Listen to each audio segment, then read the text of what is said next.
Bien, el tema de la gestión del riesgo, primeramente hay un punto importante que hay que señalar, que a diferencia de lo que teníamos en el año 2008, en la cual el riesgo estaba pensado estrictamente en el tema aduanero, y así se conceptualizó y se desarrolló, con el transcurrir de los años nos dimos cuenta de que ese paradigma no podía seguir funcionando de esa manera, dado de que, en principio, porque la aduana no solamente utiliza información de carácter aduanero, sino que también utiliza información vinculada con otras instituciones. Llámese tributos internos, llámese información de migraciones, información en algunos casos bancaria.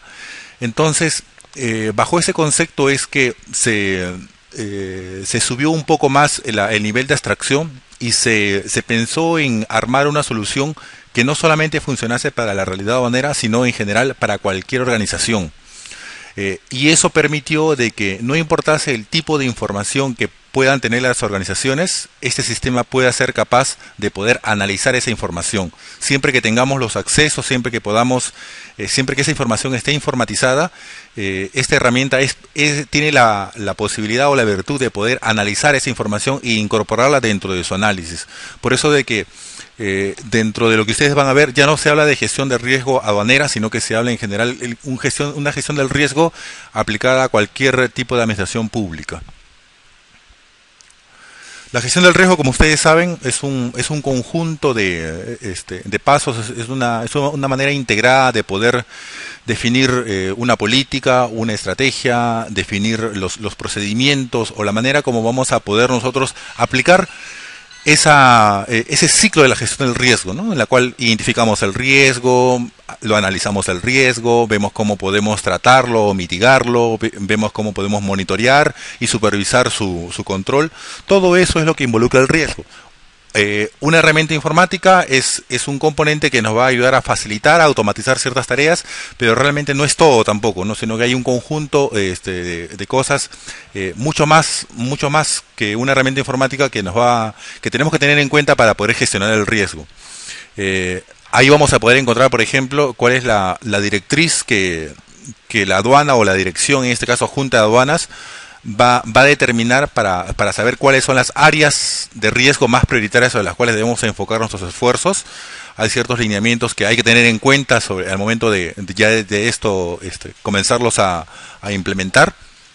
El tema de los manuales, de los procesos del riesgo, la mejor manera de poder garantizar esto en el tiempo, de la manera como se estructure, como se define el tema de riesgo, es en efecto esto dejarlo documentado, y mejor aún si esto con el tiempo lo podemos certificar, ¿no? Ya hay muchas certificaciones en ese sentido, certificaciones de la ISO 9000 o las certificaciones propias de riesgo, que nos pueden asegurar de que una vez que ya esto lo estructuremos, no importando mañana cómo sucedan los cambios de personas, quienes estén luego dirigiendo este tipo de procesos puedan asegurar de que las cosas se van a seguir haciendo como en un momento se habían definido. Entonces, todo esto involucra el riesgo, ¿no? Y una de estas partes, como comentábamos, es la parte informática. ¿Dónde se aplica? Se aplica, como adelantábamos al principio, realmente en cualquier administración donde precisamente se desea controlar el riesgo. Riesgo existe en todas las organizaciones y en todas las áreas. Todos tenemos riesgo, ¿no? Hay riesgo en nuestros hogares, riesgo en nuestros trabajos, riesgo al conducir. En todos lugares hay riesgo. Entonces, pero hay riesgos más prioritarios y hay otros riesgos que podemos tolerar o riesgos que podemos quizás aceptar, porque no son tal vez tan impactantes dentro de lo que hacemos. Pero dado que todas las organizaciones tienen riesgo, y dado de que hay riesgos mayores y menores, hay ciertas áreas de riesgos donde, dado su característica, nos es importante controlar, nos es importante hacer una mitigación de ese riesgo. Entonces, pero en general el concepto lo podemos aplicar en cualquiera de estos sectores en los cuales se muestra en pantalla. Nuestro trabajo en particular va a ser acá enfocarnos en la realidad, en este caso sobre la cual estamos, en la parte aduanera, pero quiero recalcarles de que no es el único sector en la cual en el mediano o en el largo plazo podemos implementar. Tal vez lo que hagamos en esta etapa del proyecto sirva como modelo para que tal vez la aduana sea quizás el centro de referencia o el piloto para poderlo replicar a otras instituciones públicas. Esto puede ser un buen ejercicio o un buen ejemplo dentro del sector público, en la cual la aduana lo puede en un momento compartir como experiencia de cómo ha aplicado su riesgo utilizando este tipo de soluciones. La solución no está enfocada, repito, en el tema aduanero, está pensada en cualquier administración pública. Entonces, si esto se logra comprender bien y implementar bien, luego se puede replicar a otra institución del Estado. Específicamente, ¿a quién se controla cuando decimos que vamos a controlar el riesgo? Controlamos a tres tipos de actores de manera específica, tres tipos de sujetos.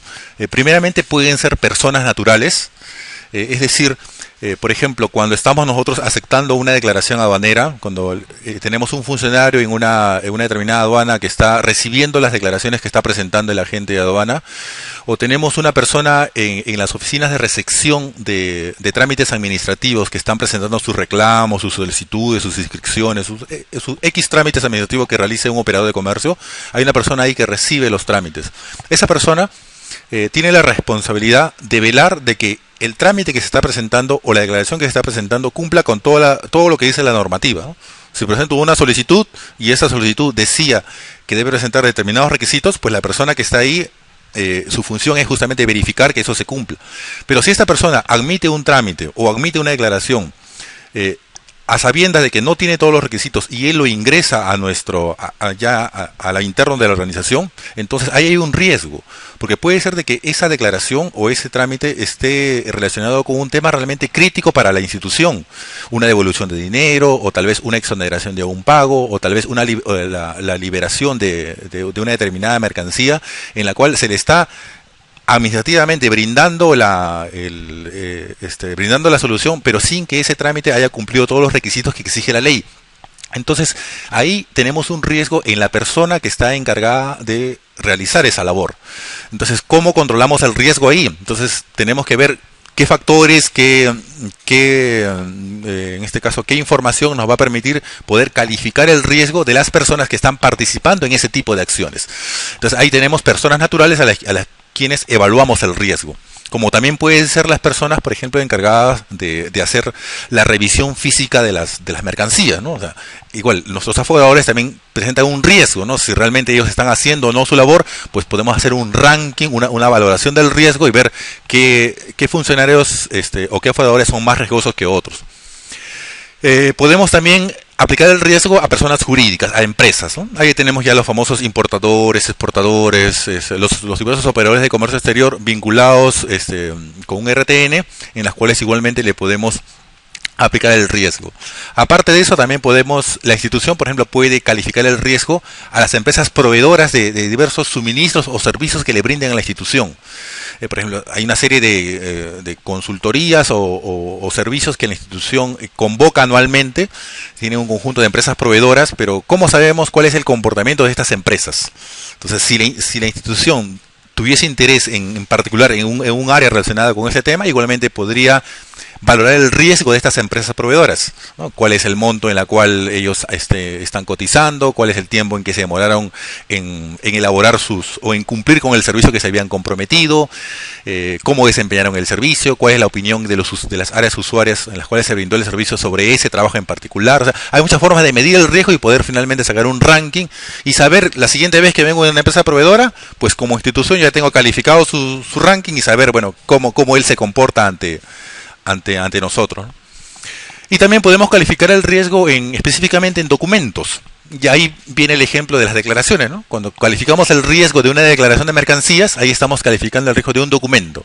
Una declaración de mercancías, de una declaración de tránsitos, de un manifiesto, de una declaración courier.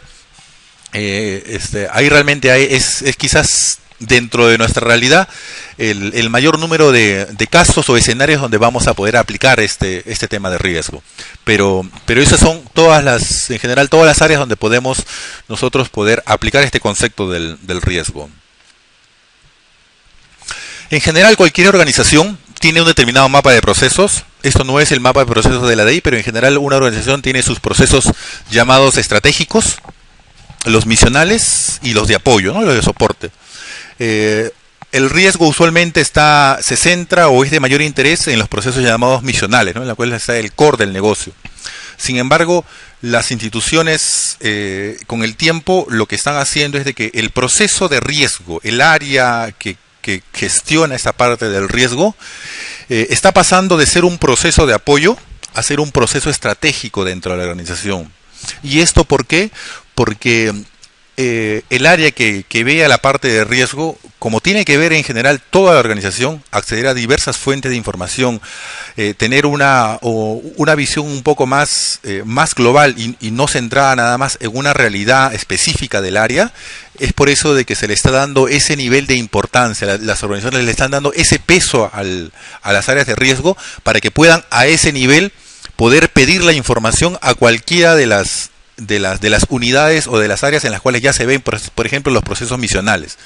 Por ejemplo, si un área de riesgo está a este nivel, entonces no importando quién ve la parte de declaraciones, quién ve la parte de tributos, la parte de manifiestos, de arancel, cualquiera de las áreas que ve la aduana, esta área de gestión de riesgo, como está en la parte estratégica, puede acceder o puede solicitar esa información y poder hacer el análisis que corresponda. Entonces, por eso de que la gestión del riesgo las organizaciones le están enfocando a llevarlo ahí, a la parte estratégica dentro de la organización. Eso es un poco lo que conocemos, la parte de riesgo. Hay una política institucional, hay una directriz, que en este caso que emana la alta dirección, y sobre la cual vamos a buscar cuáles serían el conjunto de medidas o la forma en la cual podemos mitigar, controlar o reprimir ese riesgo. Por ejemplo, si tenemos que la política institucional es centrar nuestros esfuerzos en que mejorar la recaudación, pues veremos cuáles son los regímenes en los cuales están relacionados con el tema de recaudación, que en este caso serían los definitivos. Pues veremos ahora dentro de los definitivos de cuáles serían las medidas que nos permiten poder controlar ese objetivo que nos habíamos trazado en la parte de la política, ¿no? Si la política es tratar de recaudar, ¿no? Mejorar la recaudación, pero al mismo tiempo facilitar los despachos, pues igualmente, ¿no? Tendremos que encontrar cuáles serían las medidas que nos permitan tener ese equilibrio entre esos dos aspectos. Entonces las medidas son la forma finalmente en la cual implementamos esa política emanada por la alta dirección, ¿no? Que son 2, 3 instrucciones muy cortas que nos dice en este caso la alta dirección, pero sobre las cuales ya la unidad de riesgo tendrá que ahora ya comenzar a desmenuzar cómo cumple con ese objetivo estratégico. Una vez que encontramos las medidas que nos permitan alcanzar esa política, dentro de la unidad vamos a poder tener un conjunto de herramientas para poder testear esas medidas, probar esas medidas antes de ponerlas en práctica. Ya sea que las podamos aplicar en el control inmediato o en el control posterior, ¿no? o en la fiscalización. Cualquier escenario en el cual queramos controlar el riesgo, vamos a tener la posibilidad de testear ese escenario, ¿no? Crear una medida en la cual vamos a seleccionar, por ejemplo, los importadores, los más altos contribuyentes que tengan una determinada característica de tipo de mercancías o de tipo de movimiento comercial. Creamos nuestra medida, pero antes de ponerla en práctica, las testeamos y vemos cuáles serían los resultados, cuáles serían nuestros posibles búsquedas que en este caso encontraríamos en base a eso, vemos si satisface nuestros objetivos. Si no es así, otra vez comenzamos a ajustar o a hacer las correcciones del caso hasta que estemos seguros como unidad de que hemos encontrado el escenario deseado, y cuando eso sucede, ahora sí lo ponemos en práctica. Lo ponemos en práctica, ya dependiendo si sea en el control inmediato o en el posterior, comenzaremos a encontrar las declaraciones que han sido seleccionadas o los importadores que han sido sometidos a la fiscalización, serán los procesos que corresponda, y comenzaremos a encontrar los resultados. Esos resultados los vamos haciendo un monitoreo, un seguimiento, y luego lo vamos comparando con lo que teníamos en la política, para ver si en efecto estamos cumpliendo o no lo que se nos había definido. Eso nos va a dar una retroalimentación, ¿no? Una retroalimentación y una mejora. Ajustes que debamos nuevamente hacer como unidad para poder otra vez repetir el ciclo e ir mejorando en este caso nuestra actuación del riesgo para poder lograr ese objetivo estratégico que se había planteado. Todo este tema, para esto hay un sistema informático, una solución informática que nos va a permitir, en este caso, poder soportar ese tipo de funcionalidades. Y lo que trae como novedad esta solución informática es de que internamente se maneja un concepto llamado árboles de decisiones, que es un poco el diagrama que ustedes ven en pantalla, en la cual cada vez que identifiquemos el riesgo, tenemos la posibilidad como analistas, como encargados de este tipo de función, de poder ir explorando el riesgo, no solamente con un simple análisis, sino que podemos ir analizando el riesgo, ir escarbando en distintas fuentes de información, hasta que finalmente, luego de haber hecho una serie de análisis cada vez más exhaustivos, podamos, como gráficamente se representan estos rectángulos, ya poder decir qué tipo de tratamiento le damos a ese riesgo que hemos podido identificar. Entonces, basado en el concepto de árboles de decisiones, vamos a poder utilizar medidas de tipo reglas fijas, como la hemos venido utilizando hasta ahora, medidas de tipo modelo probabilísticos o redes neuronales, donde ya se basa un poco en el análisis de la información histórica para ver esos comportamientos de riesgo que quizás no están claramente identificados, pero con la ayuda de la estadística podemos encontrar qué otra característica presenta esa información, la podemos encontrar con esa materia. Y como dice la OMA, que de cuando en cuando también podamos seleccionar ciertas declaraciones o ciertos importadores totalmente al azar, ¿no? Para ver si alguno de ellos hay alguna característica que tal vez no hemos tenido conocimiento y es una nueva práctica que se está dando en el comercio. Las funcionalidades que internamente se está partiendo en esta solución son las que un poco se describen en la pantalla. Las funcionalidades de la parte verde son toda la parte de la configuración que nos va a permitir la herramienta. La parte de gestión de catálogos y listas es en la parte en la cual en el módulo le podemos decir cuáles son todos los códigos que podamos utilizar dentro de la aplicación. Por ejemplo, todos los códigos relacionados con países, aduanas, regímenes, unidades de medidas, simplemente hay que configurarlo en el módulo para que utilicen los códigos que en este momento ya se vienen utilizando en el SARA. O sea, no crear nuevas codificaciones, sino enlazarlos a esos que ya se vienen utilizando en el sistema aduanero. La gestión de las variables quiere decir todos aquellos datos que nos interesan poder analizar y que están presentes en una fuente de información sobre la cual tenemos acceso. Por ejemplo, en las declaraciones tenemos las variables como la aduana, el régimen, el peso, el valor de los tributos. Entonces, todas esas variables vamos a tener que mapearlas o configurarlas dentro de la herramienta a través de esa opción. Si queremos utilizar variables relacionadas con el manifiesto de carga, con los tránsitos aduaneros o con las declaraciones courier, igualmente ahí es donde lo vamos a poder, como usuarios finales, simplemente lo vamos a poder configurar nada más para que el sistema lo pueda utilizar esa información. No hay una limitante en la variable a utilizar, es simplemente tener nada más el acceso a esa fuente de información. Si le damos acceso al sistema para que pueda explorar esa base de datos, es posible hacer este mapeo. Es lo único que se necesita para ese tipo de necesidad. Sí, diga.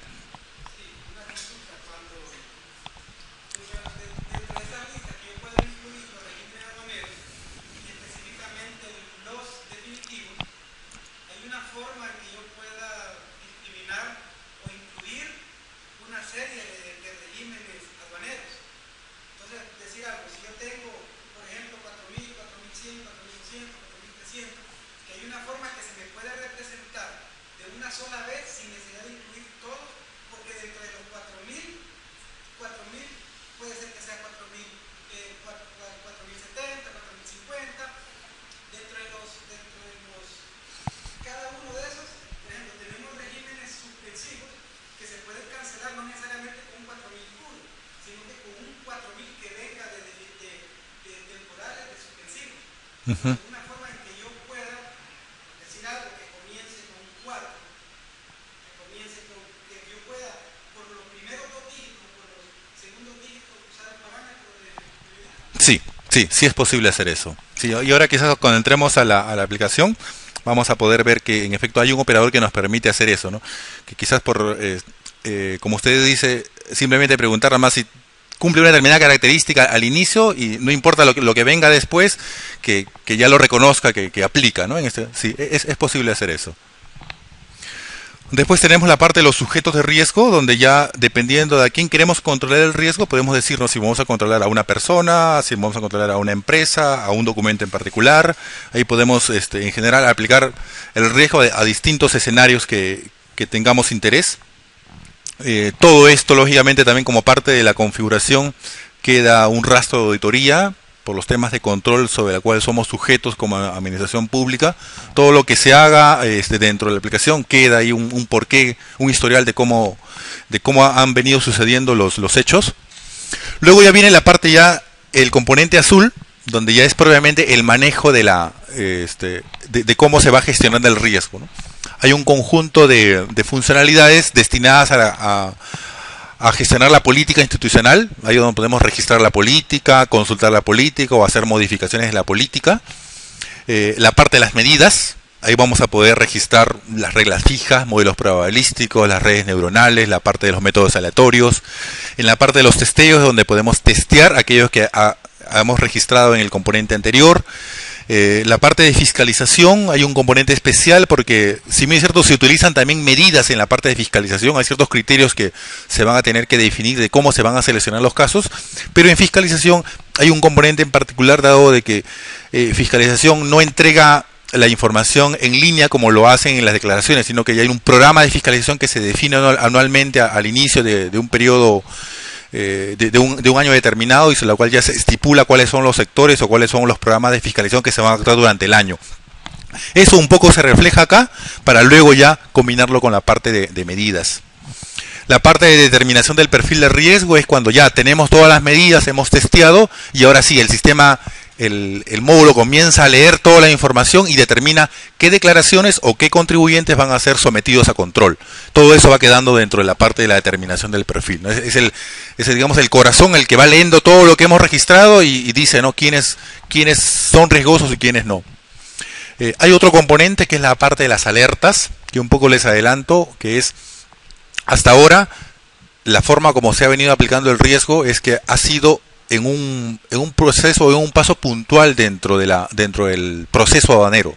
Es decir, si por ejemplo recordamos el tema de la selectividad, dentro de todo nuestro proceso aduanero hay un paso en particular, que es que cuando el agente presenta su declaración en ventanilla, es ahí donde se activa la selectividad y por ende le otorgamos el canal.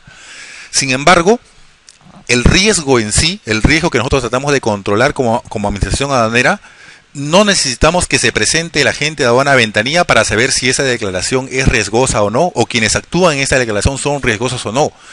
Dado de que desde que llegó el manifiesto, ya nosotros teníamos esa información en nuestras bases de datos, en nuestras fuentes, y por ende ya podíamos saber, antes de que él se presente a ventanilla, si es que esa mercancía, si es que ese declarante, si es que esos contenedores presentaban un riesgo para la administración.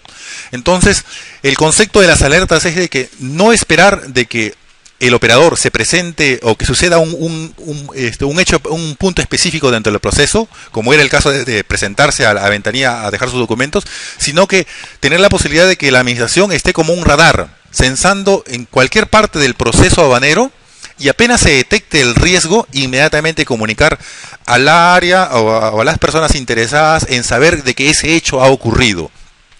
Por ejemplo, sucede en el caso de los contenedores, ¿no? Tenemos un contenedor que ha sido denunciado y que por ende tenemos interés en saber cuándo ese contenedor se presenta en una determinada operación aduanera. Entonces, ese caso, podemos implementar una alerta en el sistema de tal manera de que en cualquiera de los pasos dentro del proceso aduanero, cuando se da un manifiesto, cuando tal vez se está presentando una solicitud de reclamo, cuando se registró la declaración, o tal vez ya todo eso ya pasó y ese contenedor está justo a punto de salir de la institución, entonces quizás cuando se da la autorización de salida, en ese momento el sistema inspecciona y se da cuenta de que está justamente el contenedor que tenemos interés. Entonces, no importando qué actividad se da dentro del proceso, estas alertas están monitoreando todo el ciclo de vida, y apenas se detecta ese hecho, reporta al área o a las personas interesadas y les notifica que detectó ese escenario de riesgo. Entonces, eso es también un cambio que se da en el sistema de riesgo. No va a actuar solamente en un paso, en una actividad en particular, sino que puede actuar en cualquier parte del proceso aduanero en la cual tengamos interés en que sense. Porque la realidad es esa, ¿no? La realidad es de que el riesgo está presente, está activo, es algo dinámico, y por ende también el sistema se lo ha conceptualizado para que también responda a ese dinamismo. Después tenemos, hay una parte específica también en la cual un componente más de evaluación de riesgo, de fraude de manera particular, que se llama una ley de Benford, en la cual nosotros podemos detectar el riesgo basado puntualmente en los datos numéricos que nos reporten las personas o los operadores, sin necesidad de que estos datos hayan sido validados o comprobados con otra fuente. ¿Qué quiero decir con esto? Imaginemos que tenemos cientos de declaraciones de una determinada empresa que hemos podido, digamos, recoger del año 2000 hasta la fecha. Y vemos de que en la casilla de peso, esa empresa nos reportó los valores que consideró él, ¿no? Por cada una de las mercancías que reportó en sus DUAs. ¿Cómo saber si ese dato del peso realmente era un dato real? O sea, ¿cómo saber si él no aumentó o no disfrazó o no amenoró ese dato?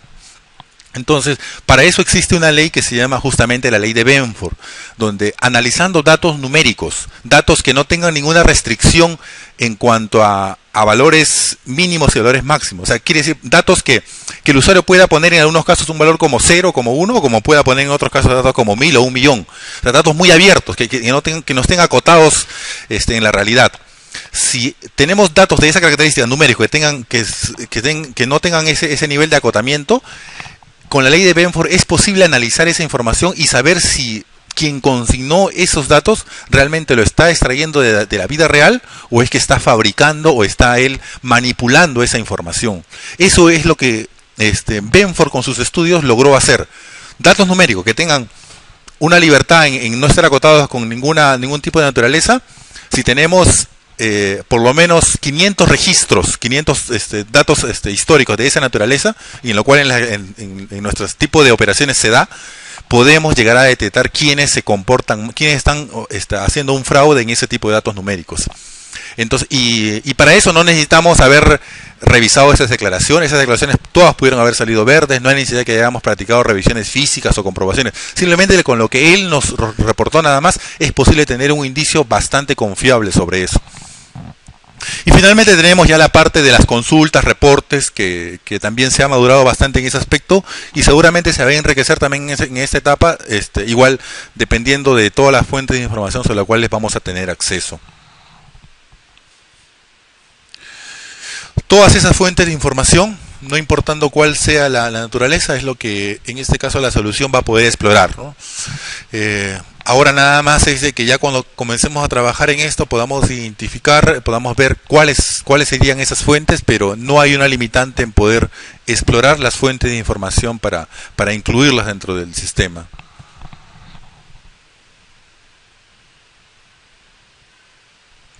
El concepto de árbol de decisión que les comentaba, en la cual podemos ir estructurando o creando nuestras medidas utilizando todo este tipo de funcionalidades, es aquí donde vamos a poder utilizar esto, ¿no? Basado en ese modelo de árbol de decisiones vamos a poder utilizar nuestras reglas fijas o juicios expertos, vamos a poder utilizar variables de tipo regresión o de tipo predictiva, que en este caso es de regresión logística, la parte de redes neuronales, la parte de ley de Benford y en algunos casos selecciones meramente aleatorias, ¿no?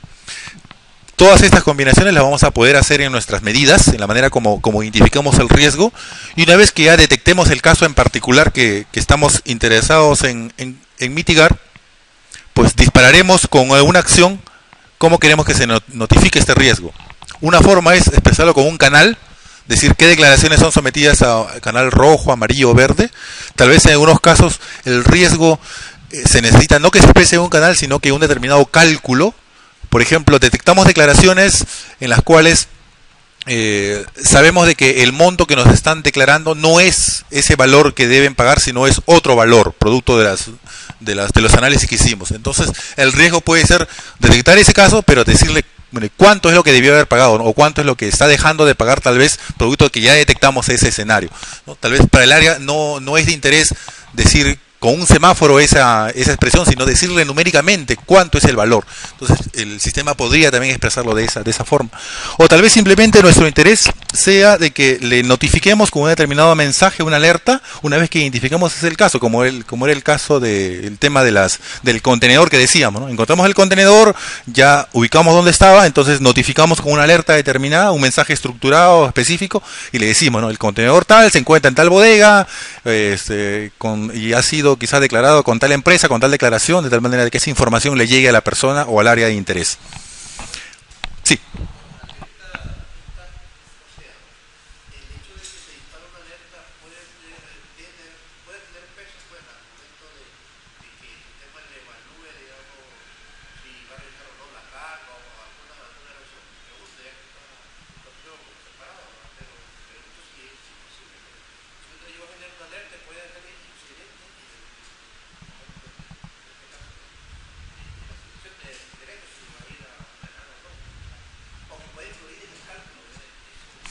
Sí, puede influir porque en base a la información que justamente reciba el área de interés, entonces, si, por ejemplo, ya sabemos dónde está ese, por ejemplo, ese contenedor, y si sabemos que ese contenedor, siguiendo ese ejemplo, todavía no ha pasado por selectividad, entonces podemos ya, ahora ya saber con más seguridad, o directamente acudimos a la bodega ya a hacerle una retención, una, ¿cómo le llaman? Una inmovilización, ¿sí? O tal vez esperamos de que presente ventanilla, pero ya identificamos dónde está ese hecho, ¿no? O sea, eso puede motivar en efecto que tengamos otro control que ya lo espere nada más para otorgarle un canal, ¿no?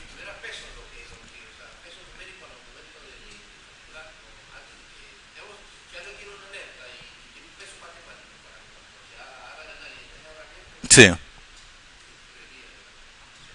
Sí, sí, podría eso llamar hacia al otro control, ¿no? Para que directamente quizás pueda someterse a una, ya sea una acción inmediata o tal vez una programación que el área pueda en este caso definir. Y esto, como es natural, se le puede pues notificar vía correo electrónico, ¿no? Ahora también eso llega a los celulares, ¿no? Para que se pueda, dependiendo de la naturaleza, hacer de que llegue a las personas.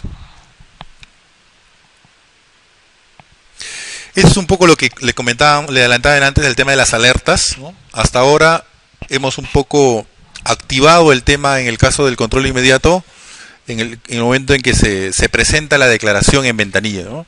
Pero ahora en sí el tema del riesgo lo podemos gráficamente hacer así, ¿no? Como un radar. Poder activar en cualquier parte de nuestro proceso aduanero, podría estar el módulo de riesgo, estar así, censando si se están cumpliendo alguna de las condiciones que en este caso, como área hemos identificado que es necesario poder monitorear. Entonces, eso nos amplía realmente el abanico de posibilidades que podemos nosotros controlar.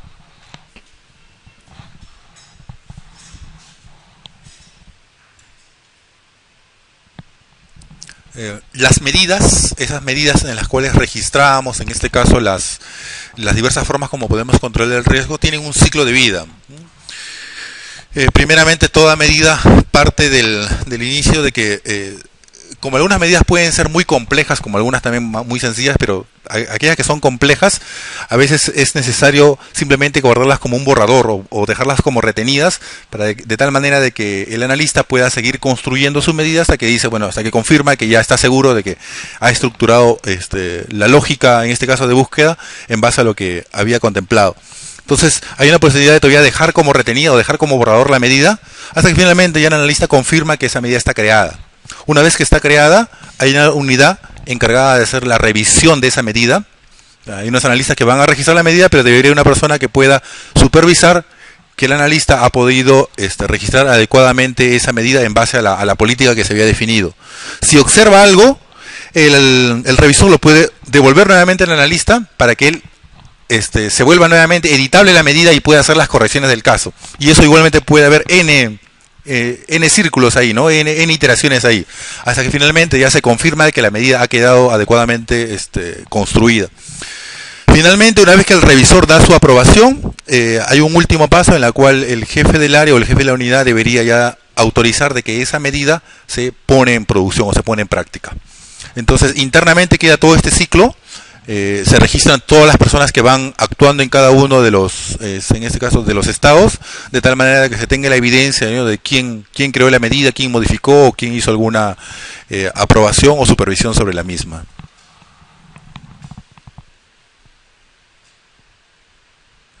Este es un poco el resumen de la metodología que se utiliza específicamente en la medida de tipo probabilística.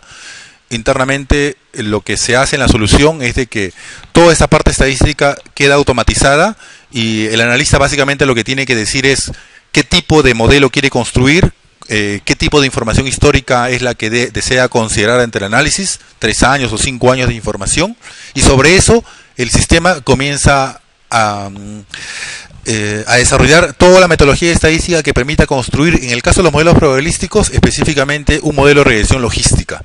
Entonces, lo que hace primeramente el sistema es determinar de todas las fuentes de información que ya han sido configuradas dentro de la herramienta, determina cuáles son las variables o las casillas más importantes dentro de esas fuentes de información, ¿no?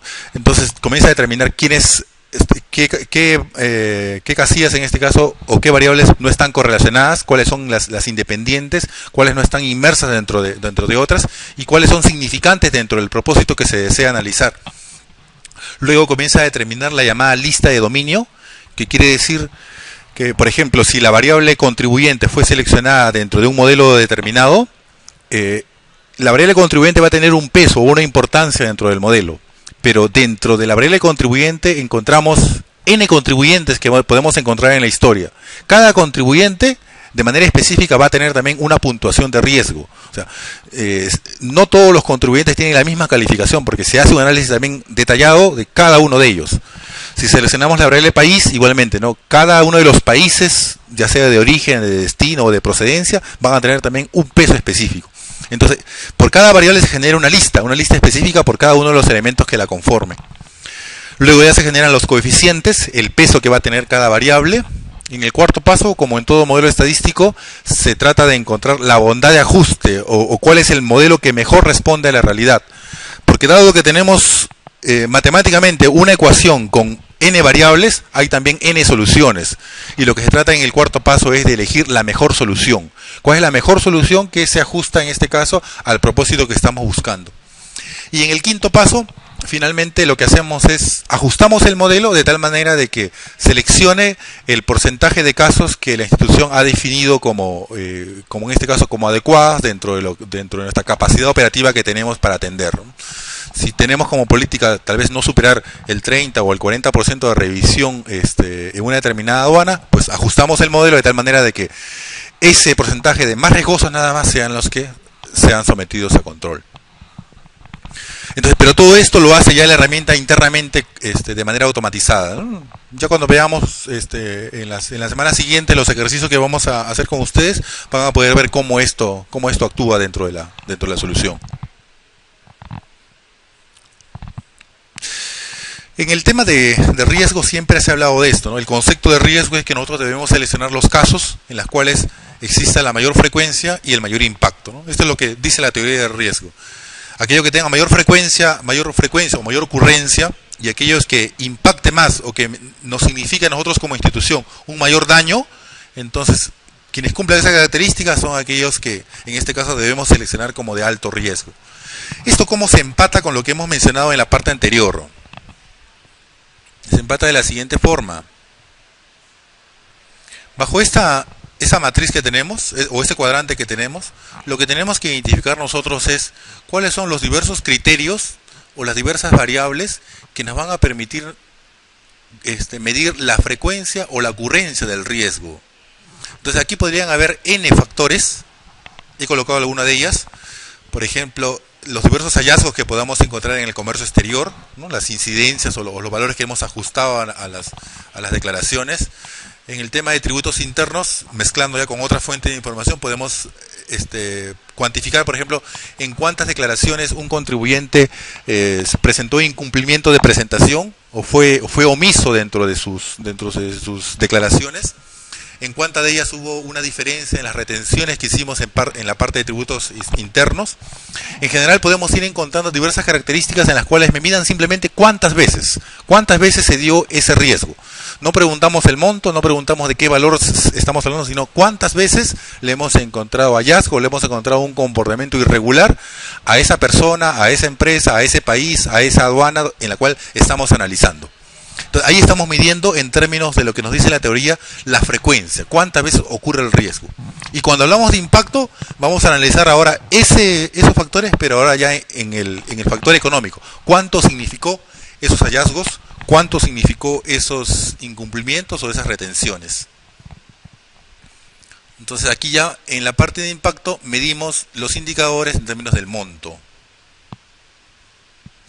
En ambos casos podrían haber n variables para cada uno de los lados. ¿Cuántas tenemos que incluir? Ya eso depende de cuántas fuentes de información podamos tener acceso nosotros. Pero eso no es una limitante dentro de la herramienta, sino ya depende de lo que podamos nosotros, en este caso, identificar y tener acceso para incluirlos dentro de la herramienta. Una vez que hemos conformado esos dos grupos, variables que me midan la frecuencia y variables que me midan impacto, entonces ahora sí, todas esas las combinamos, variables de frecuencia y variables de impacto, y esas son las que me van a determinar el riesgo. Por eso que vamos a tener más o menos, ustedes luego van a ver en el sistema, soluciones de este tipo. Por ejemplo, si tenemos la variable contribuyente, vamos a tener ahí cada una de las empresas a las cuales le hemos analizado. A cada una de esas empresas se les preguntó por todas estas variables. ¿Cuáles fue su número de declaraciones que se encontraron diferencias, número de retenciones, número de incumplimientos, cuál fue el monto de esas empresas? Ya todo llevado ya a términos, en este caso, cuantitativos. Y existe aquí luego una técnica matemática que combina todas estas variables, de la x1 hasta la xn, y lo da un resumen general. En este resumen general, aquí ya está ordenado de mayor a mayor, donde ya nos ha hecho un ranking de los importadores más riesgosos hasta los menos, hasta los que tienen en este caso menos riesgo o mejor cumplimiento. Entonces, esta técnica es la que se utiliza para todas las variables en las cuales podamos analizar y incluir dentro de los modelos probabilísticos. Así es como se cuantifica el riesgo, ¿no? Así es como se combina lo que nos dice la teoría, que debemos calificar el riesgo en términos de ocurrencia e impacto, pues así es como finalmente se plasma en los modelos probabilísticos esa teoría. Y es esto lo que luego nos va a permitir una objetividad en la calificación. O sea, no es que al analista se le ocurrió, bueno, la empresa subirle un mayor ranking o bajarle en el ranking, no. Sino simplemente como analistas nosotros definimos cuáles son nuestros indicadores y con esos indicadores le decimos que la herramienta ahora sí explore todas las fuentes de información y nos entregue el ranking que en este caso se está cumpliendo. Pero ya no es que el analista va a estar manipulando o va a estar él haciendo los cálculos en su computador o en su hoja Excel, ¿no? Sino que sí.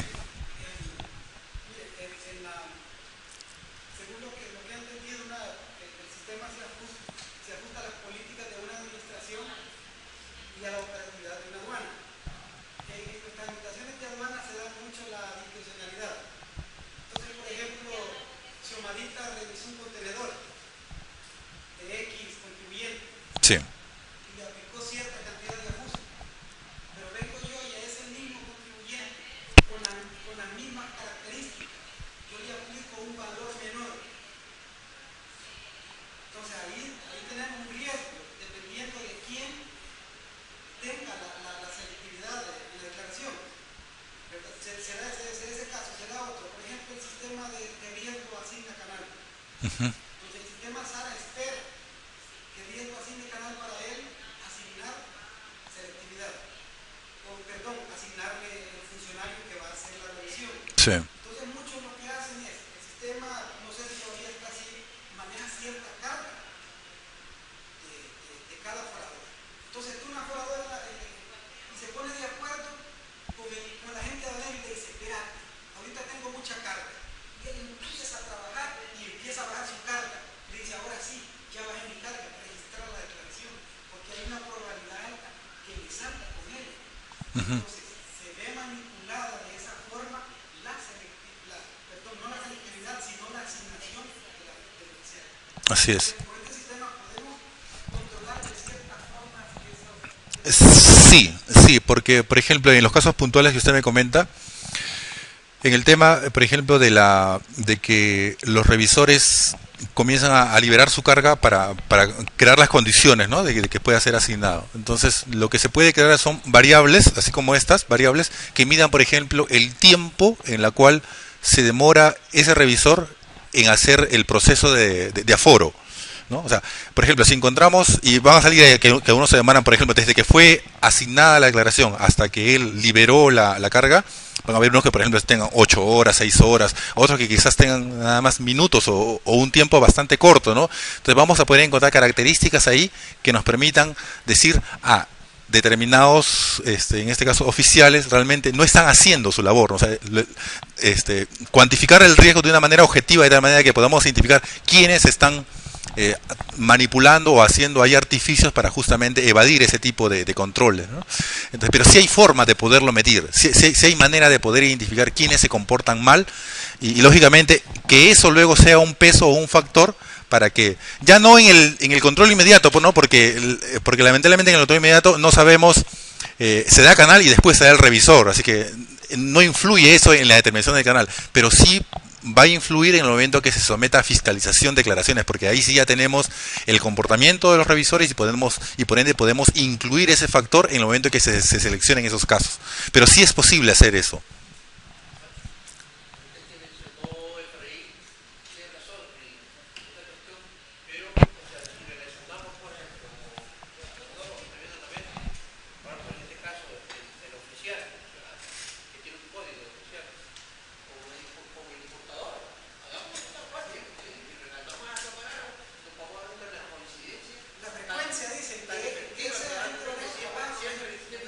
Sí, sí. Ese, así es. Y es justamente en ese tipo de cosas donde está nuestro mayor trabajo, ¿no? Y ahora pues justamente poder identificar de qué forma podemos medir ese tipo de comportamiento, ¿no? Es ahí donde precisamente va a estar el trabajo, porque podemos acá meterle cientos de variables, pero es justamente ahí donde tenemos que reunirnos y poder tratar de hacer más maduras, meterle más cerebro en cómo podemos, ¿no? Tratar de ser objetivos en esa medición.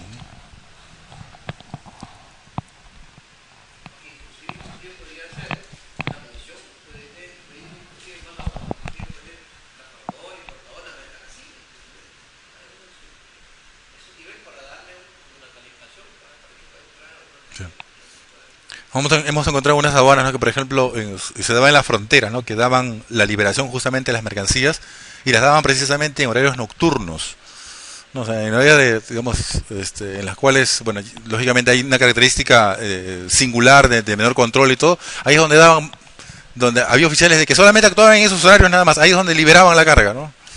O sea, se daba un comportamiento curioso.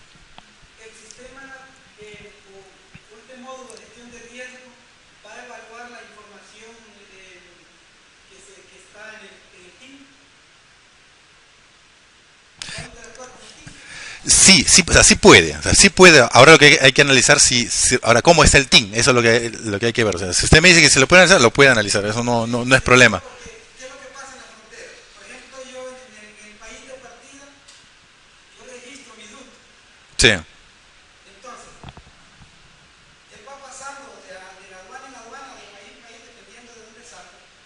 Pero realmente la información yo la voy a tener hasta que llega a mi sistema nacional. Porque ahí como en la aduana de destino. Uh-huh. Porque ahí es a partir de la luz yo genero el manifiesto. Entonces, en ese momento yo tengo la información.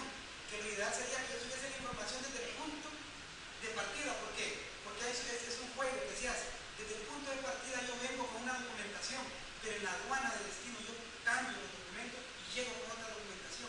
Entonces, si yo no tengo el resultado de origen, entonces me va a dificultar realmente determinar si esa es la mercancía que originalmente amparó el comprador. Uh-huh. Y si esos eran los documentos que él escaneó al momento que llegó a la aduana de destino. Actualmente, en el caso de la aduana de El Salvador y la de, bueno, de El Salvador sobre todo, ya lo viene aplicando este sistema, lo viene aplicando para el tema del TIN. Incluso El Salvador lo que ha hecho es, le ha pedido la base de datos a la SIECA para que le pueda, porque ellos también tienen su módulo, ¿no? Pero claro, porque guardan la información de lo que se genera dentro de sus aduanas, ¿no? Pero aparte ya han pedido esa información para eso incluirlo también dentro de los análisis de riesgo, ¿no? Y justamente hacer lo que usted dice, ¿no? Tener el análisis, pero desde la aduana donde partió la declaración. Pero sí está estructurado para que también pueda operar sobre eso. Sí, porque para el sistema es una declaración más que tiene lógicamente otro comportamiento, otras variables, otro escenario, pero no es problema incluirlo dentro del sistema. Sí. La otra medida que hablábamos es la medida de la red neuronal, que es otra de las funcionalidades que se incorporan dentro de la solución.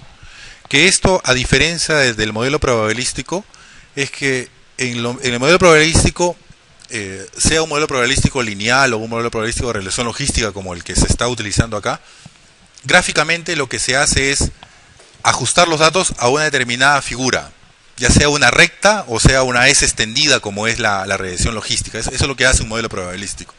La red neuronal tiene la ventaja en que analiza también la historia, es el mismo concepto en ese sentido, pero cuando modela el caso, lo hace sin ajustarse a ninguna figura en particular, sino que tiene la libertad de ir modelando a medida que va aprendiendo sobre los casos que va encontrando.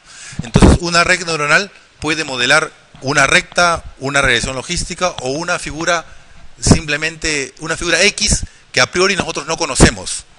En el modelo probabilístico nosotros sí sabemos hacia dónde se debe modelar, o sea, qué tipo de figura debe construir. En una red neuronal no se sabe eso, porque él, en base a los casos que va a analizar y a aprender, representa una figura determinada que según la técnica estadística expresa cómo se comporta el riesgo. Por eso de que a medida de que se va haciendo el análisis, la red neuronal va haciendo esto. No se va ajustando a ninguna recta, ni ninguna figura, sino que va aprendiendo los casos y va construyendo una figura que dice que esta figura es la que nos representa o nos encuentra el patrón de comportamiento, en este caso de las declaraciones.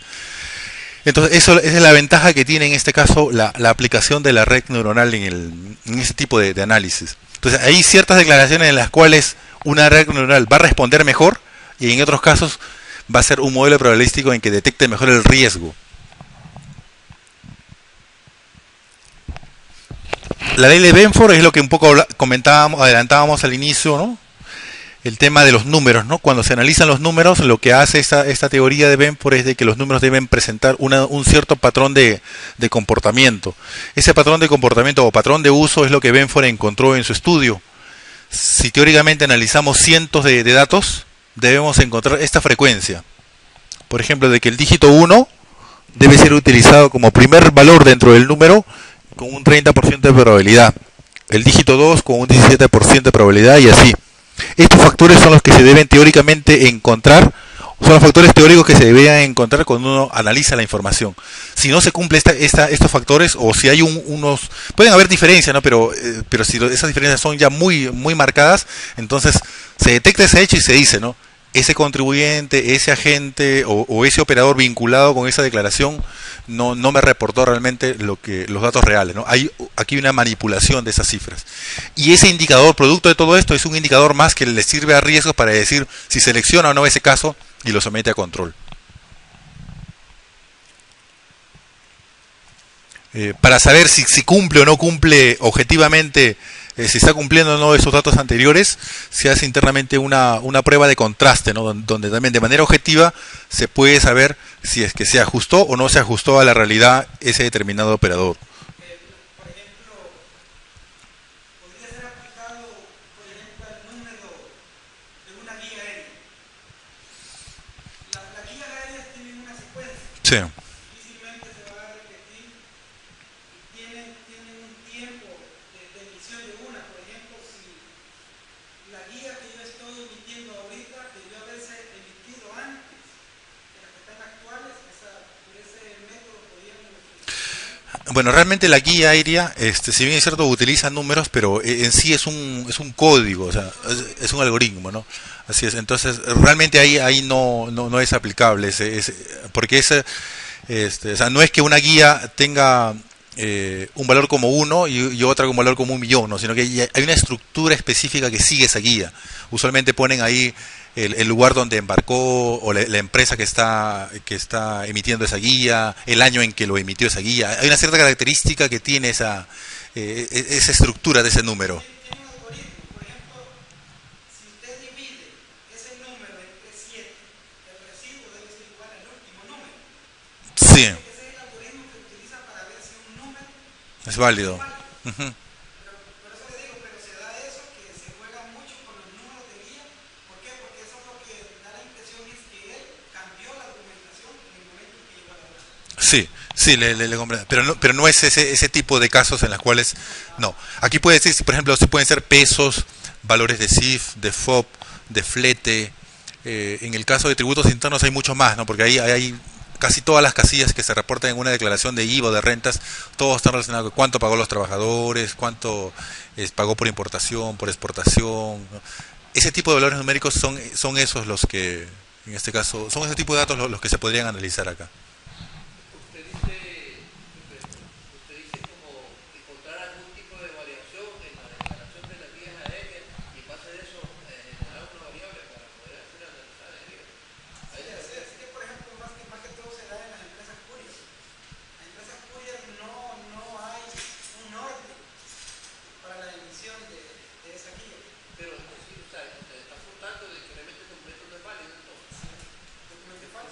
empiece a analizar los números como tal y generar una variable que nos permita dar un ponderal. O sea, dudar de ese documento. Lo que sí se puede, si se tiene el algoritmo que el dígito verificador y sabiendo a la guía a qué empresa pertenece, o sea, sí se le puede aplicar ese algoritmo y saber, primeramente, si como número es válido ese número de guía. Porque eso se hace también en los contenedores, ¿no? Con el algoritmo de los contenedores igual se sabe si el número del contenedor es un número válido, con el algoritmo que ya se sabe cómo está construido.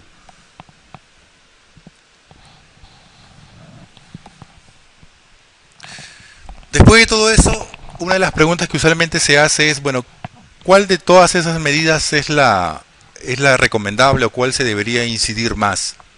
Y realmente la respuesta a eso es de que no es ninguna, porque todas esas medidas que hemos visto, la de criterio experto o inclusión forzosa, modelos probabilísticos, redes neuronales y la parte del aleatorio, o sea, todos tienen un escenario de riesgo en las cuales en algunos casos es más ventajoso utilizar uno y en otros casos utilizar otro, porque cada declaración, cada contribuyente es un caso en particular y hay en ciertos escenarios va a ser simplemente basta con una regla fija para detectar el riesgo, como en otros casos puede ser de que una red neuronal en efecto supere o nos detecte el riesgo de la mejor manera.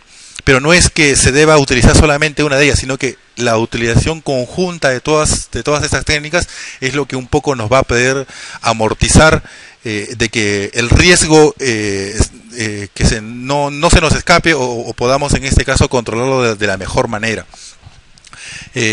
Y también la orientación es de que podamos seguir incrementando aquí otras técnicas. Una de las cosas que estamos trabajando también internamente es poder incluir una técnica más llamada la técnica de la lógica difusa, que esperamos de que quizás a mediados o fines del otro año ya la podamos incluir también dentro de esta solución.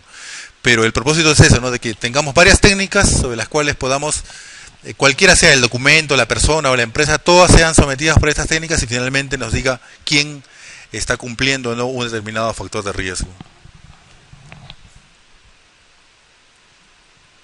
Un poco el resumen de los beneficios y las recomendaciones que se tienen sobre este tema. Bueno, uno de que primeramente va a haber una selección objetiva de los casos, ¿no? Ya sean para la parte de las declaraciones o de los contribuyentes que van a ser sometidos a la parte de fiscalización, porque aparte de que se utilizan las técnicas que hemos comentado, todo esto resulta ser de acceso público para las áreas o las personas que están que van a tener permitido el acceso a ese tipo de información. Es un tipo de la administración de esto, como todo queda registrado, todo queda evidenciado, se queda claramente establecido cómo finalmente se llegó a seleccionar una determinada declaración, un determinado contribuyente, ¿no? Queda de manera específica detallado el por qué se hizo esa selección y no porque una persona determinada forzó o excluyó a determinados casos. El acceso en línea a esa información que se genera, la reducción del tiempo en la cual se hacen esas elecciones, o sea, no van a tener que pasar meses o semanas para poder hacer un ranking de contribuyentes o un ranking de gente de aduanas para saber quién es más riesgoso o quién no, sino que esto de manera automática, una vez que ya se mapea la información, esto constantemente el sistema lo hace de manera programada, ¿no? Y simplemente nosotros nada más como usuarios tenemos que entrar a la consulta determinada y ver en línea quién es el ranking cómo está el ranking de los operadores en cuanto al riesgo. Se detecta, la selección de los casos está enfocada a detectar o a seleccionar aquellos que cumplen los mayores casos de riesgo, porque al final todos tienen riesgo, todos los operadores tienen riesgo, pero hay unos, como hemos visto en el cuadrante, hay unos que son de mayor riesgo y otros que son de menor riesgo. La idea es seleccionar a aquellos que son los peces gordos, ¿no? Aquellos que no los seleccionemos no es que no tengan riesgo, sino que es su probabilidad de que estén cometiendo algo irregular, quizás la administración lo puede tolerar o lo puede aceptar, porque sabe de que eso no, digamos, daña, pero no es significativo, ¿no? Va a haber una mejor percepción en el usuario porque al solamente seleccionar los casos de mayor riesgo, podemos con el tiempo ir reduciendo nuestros niveles de revisión física y por ende facilitando el despacho a aquellas operaciones en las cuales no vemos que exista algo de preocupación. La idea es poder incluir dentro de esta aplicación no solamente las fuentes de información interna, sino tratar de que esto, impulsar la inclusión de otras fuentes de información, no solamente existentes en la institución, sino también si fuesen de otras instituciones mejor, porque mientras más fino sea mientras mayor sea la cantidad y calidad de esa información, más finos vamos a hacer en la predicción. Esto lógicamente va a quedar al final de esto integrado al SARA. Esa es la idea, que sea un módulo más del SARA, y que ustedes cuando ingresen al SARA, ingresen a su menú, pues sí sea una opción ahí en la cual vean este sistema.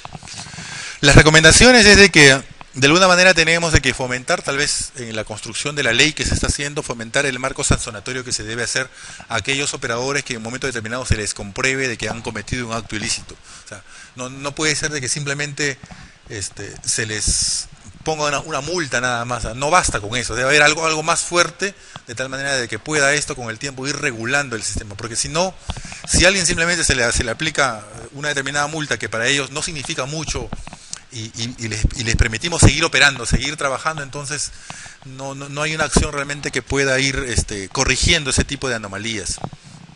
El tema de los profesionales, lógicamente debemos ir a hacer procesos de capacitación, de fortalecimiento, de tal manera de que esas nuevas técnicas que están empleándose, modelos probabilísticos, redes neuronales, podamos elevar nuestras capacidades de tal manera que podamos sobre eso seguir construyendo, seguir mejorando ese tipo de análisis. Mejorar las fuentes de información, mejorar los convenios, como hemos comentado. Y el último punto es que la mejor manera de poder garantizar de que esto con el tiempo se pueda conservar es que esto estandarizarlo, y mejor aún si lo podemos certificar. Entiendo de que hay una iniciativa que ya viene de años atrás de poder certificar los procesos. El proceso que se identifique en riesgos también debe ser incluido dentro de esa certificación. Certificando riesgos, aseguramos de que lo que construyamos ahora, así se caiga en el mundo, ¿no? Eso le va a ser difícil para otras personas modificar esto, porque tienen que sustentar por qué estás haciendo esto para poder modificar. Tiene que haber un porqué. O sea, no simplemente que vayamos para allá nada más sin una razón realmente objetiva, ¿no? Tiene que sustentar el porqué para que luego puedan incluirlo dentro de los procedimientos y volver a hacer una certificación. Pero una vez que algo está certificado, es muy difícil que alguien así nomás se atreva a modificarle sin un sustento válido.